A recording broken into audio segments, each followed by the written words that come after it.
sur Bénin TV.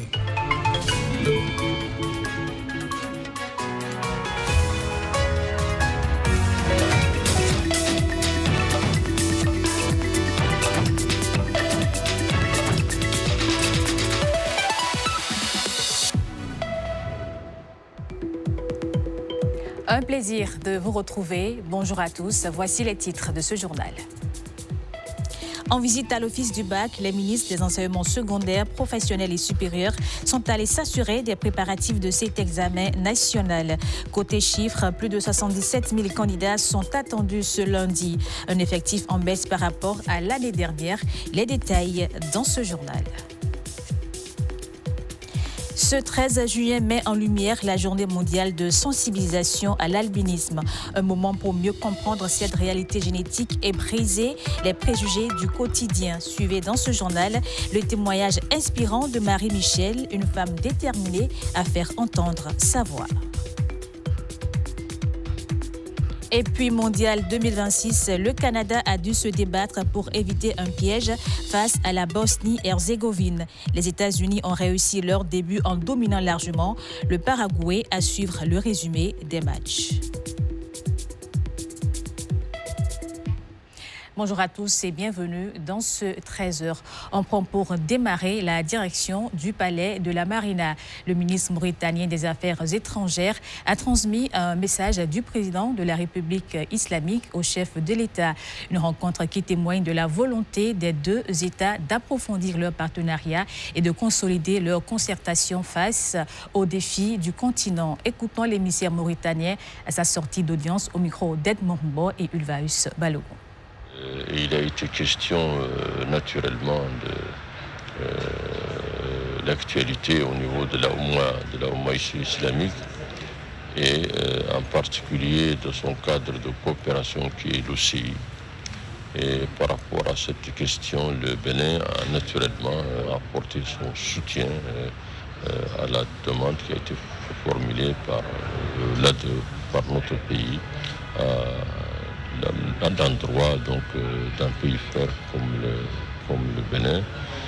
Et je voudrais aussi réitérer des félicitations et des encouragements du président de la République de Mauritanie à son frère, d'abord pour sa brillante élection, pour ses engagements, l'engagement du Bénin en faveur du développement de notre continent et en faveur aussi de la paix et de la sécurité au niveau régional. Je vous remercie.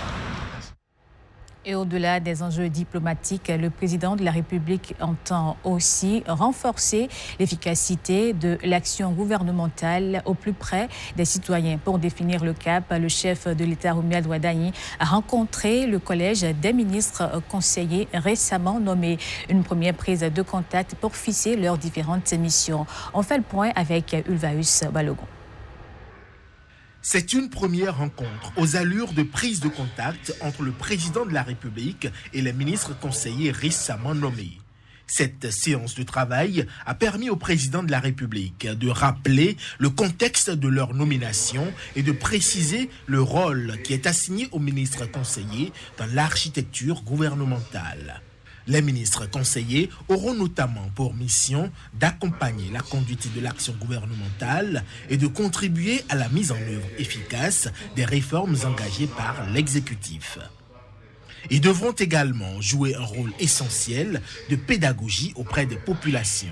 Expliquer les décisions prises par le gouvernement, faire comprendre les actions engagées, présenter les solutions apportées aux préoccupations des citoyens et rendre plus lisibles les politiques publiques dans les différents secteurs de développement. Au-delà, les ministres conseillers sont appelés à être des relais, capables de faire remonter les préoccupations des citoyens. Le président de la République a rappelé aux ministres conseillers qu'ils n'ont pas été choisis pour représenter une région ou une communauté, mais pour servir le Bénin et les Béninois.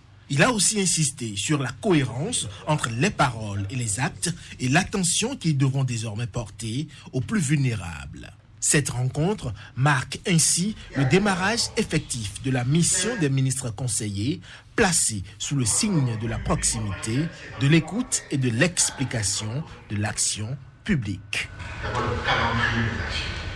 Et en cette veille du baccalauréat 2026, le gouvernement veille au grain. Pour garantir le succès de ce grand rendez-vous national, les ministres des différents ordres de l'enseignement se sont rendus à l'office du bac pour s'assurer que tout est fin prêt. Le point sur les coulisses de cette inspection avec Victorine Bondé et Mathieu Degbeglo. Après 9 mois de préparation, l'heure de la composition approche pour les candidats au baccalauréat session de juin 2026. Au total, 77 101 candidats sont répartis dans 140 centres à travers le pays pour l'examen. À l'office du baccalauréat, on est fin prêt. Les acteurs, surveillants et correcteurs de l'examen ont été retenus. Les candidats et les surveillants de salle ont été aussi reçus et munis désormais de leur convocation. Nous avons 14 séries. Les éléments d'évaluation sont conditionnés et déjà arrivés à destination. Soyez rassurés. Tout est prêt pour le lundi 15 juin 2026. Cet office ne nous a jamais déçus. Le gouvernement connaît les efforts que vous déployez et est à vos côtés pour le niveau de qualité que cette organisation a atteint, ce niveau de qualité qui est reconnu dans la sous-région, qui est salué et que les gens viennent copier. Je ne peux pas ne pas saluer l'augmentation de l'effectif dans les séries scientifiques. C'est la preuve effectivement que tout ce que nous faisons pour rendre les matières scientifiques attractives fonctionne et c'est encourageant pour le gouvernement. C'est avec une grande joie que nous apprenons de la bouche du directeur de l'office du bac que tout est déjà fin prêt pour que le bac démarre le lundi prochain. Si nous avions atteint ce niveau, c'est grâce à tout le travail qui a été fait depuis le début de l'année, à commencer par les enseignants, les encadreurs au niveau pédagogique, les chefs d'établissement, les parents aussi y ont contribué. Des dispositions particulières sont aussi prévues pour les candidats amblyopes et sourds malentendants. Aux côtés de l'office du baccalauréat, les forces de défense et de sécurité et les autres acteurs impliqués sont mobilisés pour garantir le bon déroulement des épreuves qui démarrent ce 15 juin. Derrière cette organisation officielle, ils sont plus de 77 000 candidats inscrits pour le premier diplôme universitaire, un chiffre en baisse par rapport à celui de l'année antérieure. Bac 2026, statistiques par série et par département, c'est avec Fallon Kisezono. Pour le baccalauréat session de juin 2026, les statistiques par département montrent une forte concentration des effectifs dans le sud. L'Atlantique est en tête avec 19 114 candidats, suivi de l'Ouémé 15 104 et du littoral 10 416. À l'inverse, la Donga 1870 candidats, le Koufo 1982 et l'Alibori 2122 enregistrent les plus faibles effectifs. Quant à l'analyse par série, elle révèle que la série D demeure de loin la plus sollicitée avec 27 644 inscrits, malgré une baisse par rapport à 2025 où elle a enregistré 30 814 candidats. Elle est suivie de la série A2 avec 16 923 candidats et de la série B qui totalise 15 458 inscrits. Certaines séries enregistrent cependant une progression notable. C'est le cas de la série C, F3 et F4. À l'opposé, les séries G1, G2 et G3 observent toujours un recul, tandis que la série E reste marginalisée avec seulement 23 candidats inscrits sur l'ensemble du territoire. Concernant la répartition par sexe, les garçons demeurent majoritaires, 42 521 candidats, alors que du côté des filles, 34 580 candidats vont composer, soit respectivement 55% et 45% des effectifs. Dans les salles de classe comme sur le terrain de sport, l'avenir des enfants se construit. Pour accompagner cette dynamique, le gouvernement béninois rapproche davantage les mondes de l'éducation et du sport. Une ambition concrétisée à travers le projet Synergie éducative et sportive. Et déjà, les premières actions sont visibles sur le terrain. Les détails avec Ghislain Poguet et Élisée Degueyo.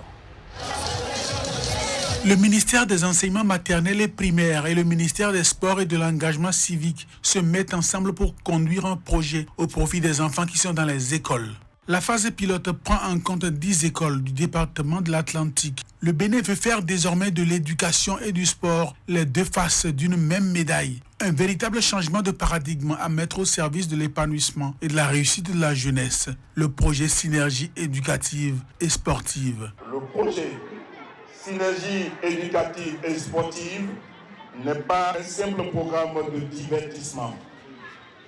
Il s'inscrit en droite ligne de la vision du gouvernement qui fait du sport un levier de développement social, d'inclusion et de détection des talents à la base dès leur plus jeune âge. Le projet Synergie éducative et sportive fait faire aux écoliers des activités structurées, sécurisées et inclusives. Ici, le jeu est un apprentissage des valeurs de solidarité, de discipline, de respect de l'autre et de dépassement de soi. Ce projet va permettre aux enfants, en fonction de leur âge, d'acquérir des habiletés et des compétences spécifiques pour un développement ultérieur de leurs capacités techniques, tactiques et physiques. Les enfants sont réunis par catégorie d'âge, en fonction de leur disponibilité physiologique et psychologique, autour d'activités spécifiques. Ainsi, au football et au basketball, l'enfant développera l'adresse. Au badminton, la latéralité, c'est-à-dire le rapport à développer entre son corps et la raquette, et d'autres activités qui développent d'autres facultés chez l'enfant, comme la coordination musculaire. Synergie éducative et sportive prépare donc l'enfant à affronter le monde qui l'attend et dans lequel il vivra demain. Ce 13 juin marque la journée mondiale de sensibilisation à l'albinisme, une occasion de mieux comprendre cette affection génétique et de s'intéresser au quotidien de celles et ceux qui vivent avec. Coup de projecteur dans ce journal sur le parcours de Marie-Michel. Entre préjugés, difficultés et espoirs, elle a choisi de faire entendre sa voix. Reportage Christelle Tongodo et Mathieu Degbeglo. Pendant longtemps, Marie-Michel Gedegbe s'est posé une question simple. Pourquoi elle est différente des autres enfants autour d'elle?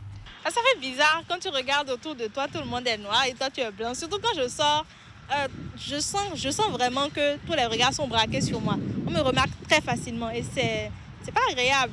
À l'école, cette différence se fait très tôt sentir. Voir le tableau, suivre les cours, devient parfois compliqué. Moi, j'ai une acuité visuelle assez basse.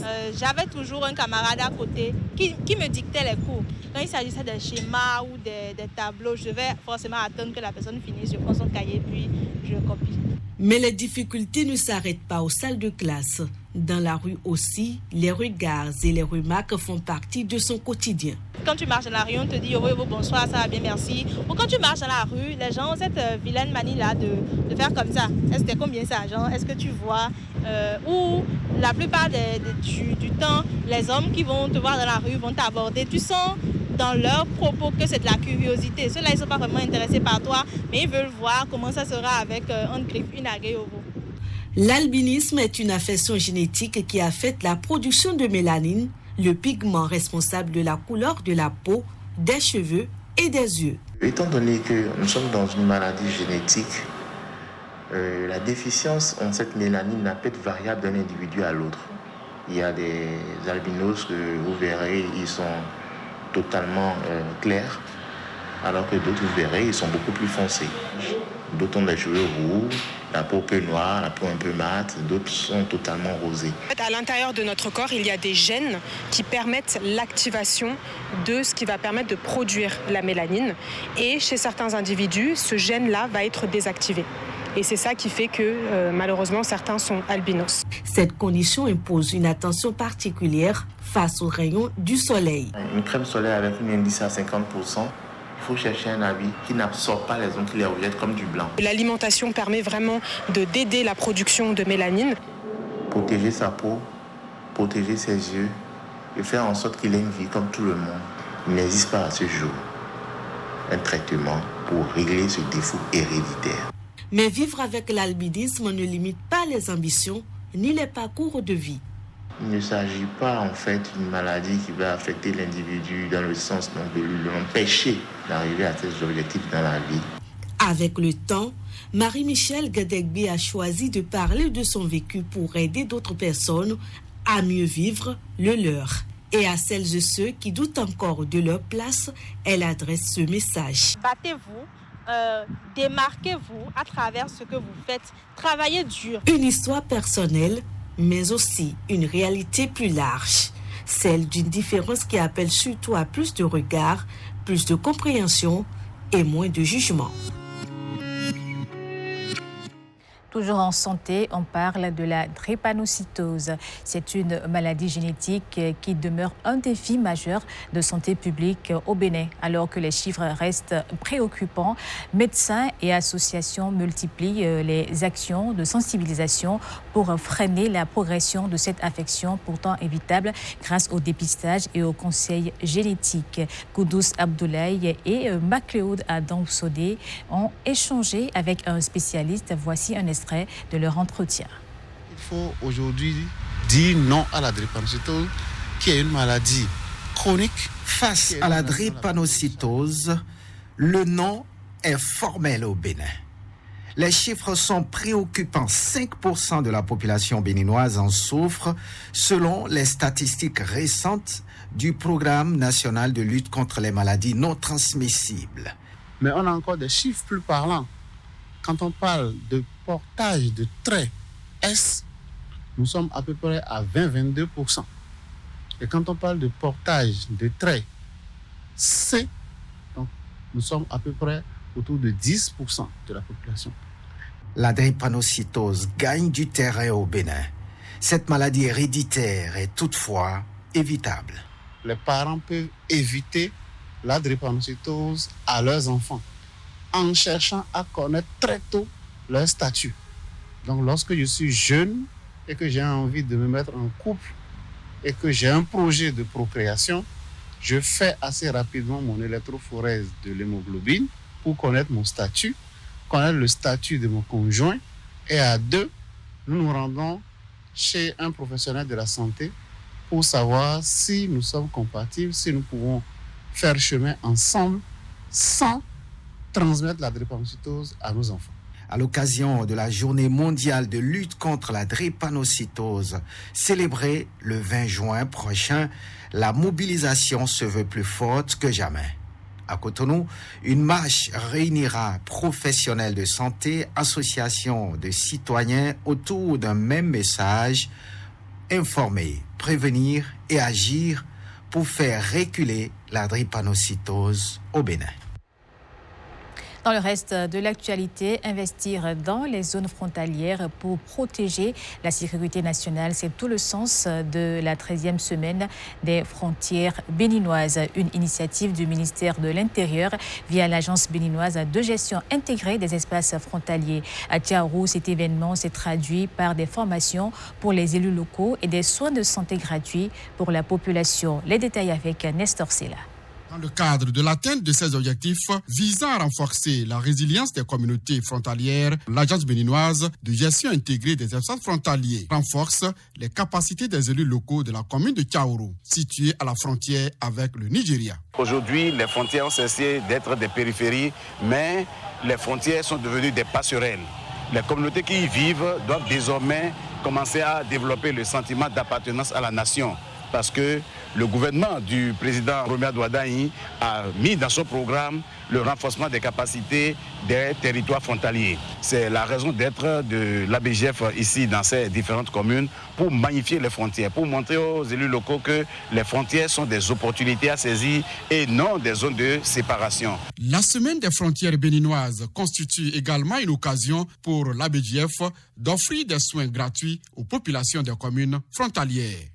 Nous examinons gratuitement les populations pas des spécialistes que la famine vers ces populations-là. Les analyses, les bilans sont gratuits. En ophtalmo, on opère gratuitement. On fait des vaccins gratuitement après le dépistage et on distribue les médicaments gratuitement.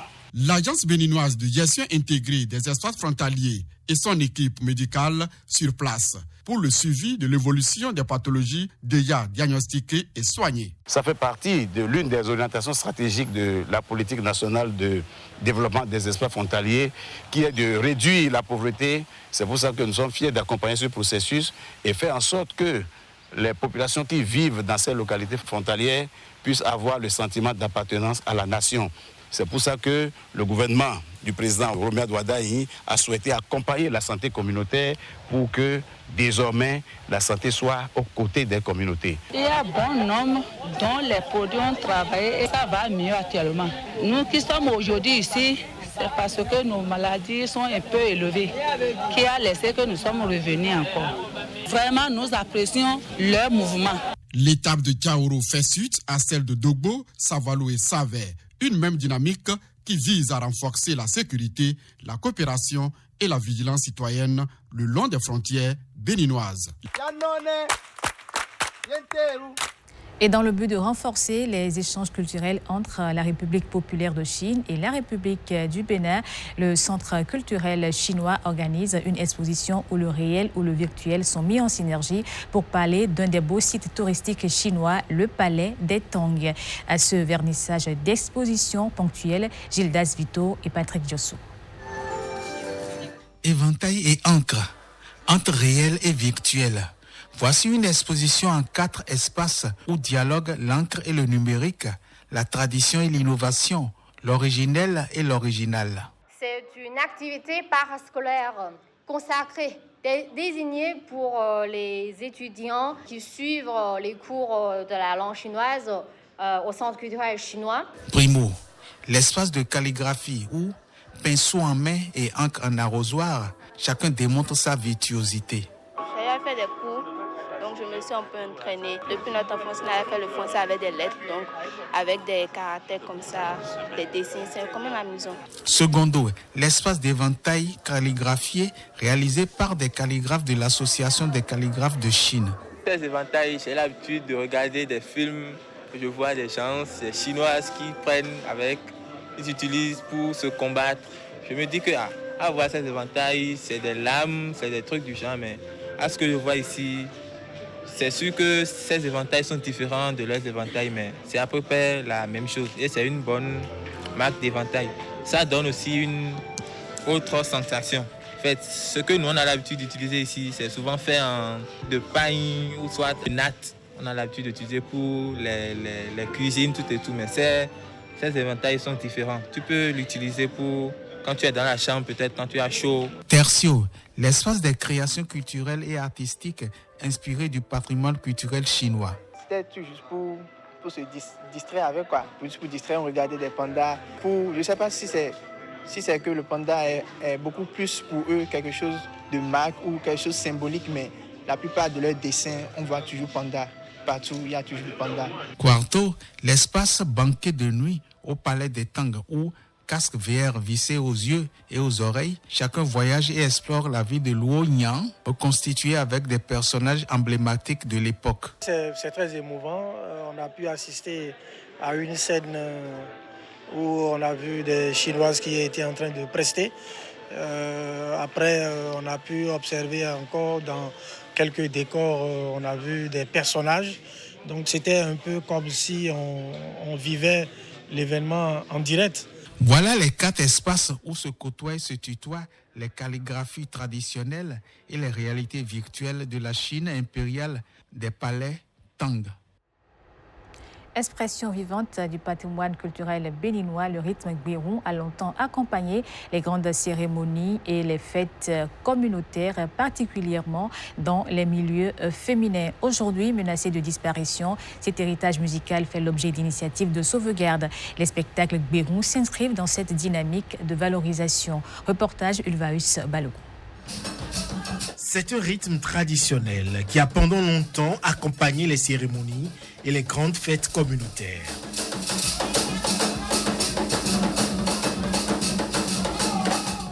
À l'origine, il était uniquement joué, chanté et dansé par les femmes. Mais avec la modernité, ce joyau musical tend aujourd'hui à disparaître.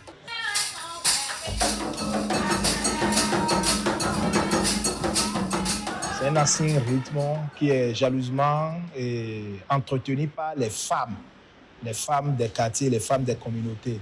Mais depuis un certain nombre d'années, on constate avec beaucoup de regrets que le Berhoun est en train de tomber, le Berhoun est en train de disparaître. Et pour faire revivre ce patrimoine musical ancestral, un projet, les spectacles Berhoun. Le projet Les spectacles Berhoun est une initiative portée par le Centre international d'art et de musique de Ouidah. C'est pour redynamiser, réveiller le rythme Berhoun. Promouvoir le talent artistique des femmes. Autour d'un groupe Berhoun se développe un écosystème important en termes d'éducation sociale, en termes d'éducation économique, en termes d'éducation sanitaire et autres. Ce projet culturel d'envergure vise donc à réhabiliter le rythme traditionnel Berhoun et à réconcilier la jeune génération avec ses racines musicales. À la suite de ce journal, le magazine Les Rendez-vous de la Nutrition. À 14h, documentaire Le Bonheur est dans l'assiette. À 15h, la série Seconde Chance. À 16h30, le magazine Escapade Aris Dagbeto. À 18h, documentaire La vie, la mort et après. Merci de votre aimable attention et bon samedi.